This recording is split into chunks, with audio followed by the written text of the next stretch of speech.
बिस्मिल्लाहिर्रहमानिर्रहीम। अस्सलाम वालेकुम। Welcome to MJ's kitchen. आज हम बनाएंगे बहुत मज़े के मैंगो लाइम राइस, जिनको मैं फ्रेश मैंगो के साथ बनाऊंगी। तो आइए स्टार्ट करते हैं।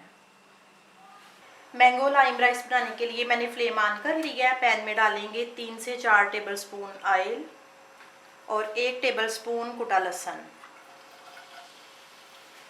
लहसुन को हल्का सा फ्राई करेंगे।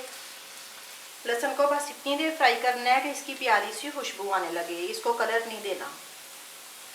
लहसुन फ्राई हो गया। अब इसमें ऐड करेंगे 1 कप क्यूब्स में कटी शिमला मिर्च।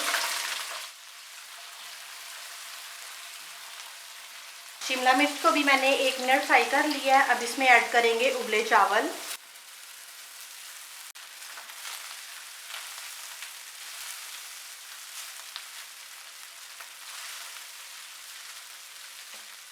अब इसमें ऐड करेंगे 1 टीस्पून नमक,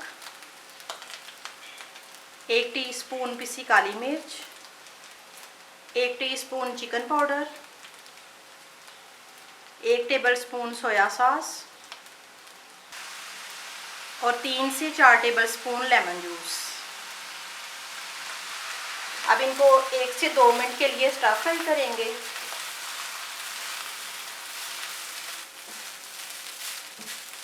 चावलों को मैंने 2 से 3 मिनट स्टर फ्राई कर लिए। अब इसमें ऐड करेंगे आधा कप हरी प्याज और 1 कप क्यूब्स में कटा मैंगो। चावलों में जो आप मैंगो इस्तेमाल करेंगे, आप कोशिश करिएगा कि वो बहुत ज़्यादा नरम नहीं होना चाहिए। अब इनको मिक्स करेंगे और फ्लेम ऑफ करेंगे। ये हमारे मैंगो लाइम राइस रेडी हैं। अब मैं इनको सर्विंग डिश में निकालती हूँ। आपको रेसिपी अच्छी लगे तो उसको लाइक और शेयर करें और मेरे चैनल को सब्सक्राइब करें। अल्लाह हाफिज़।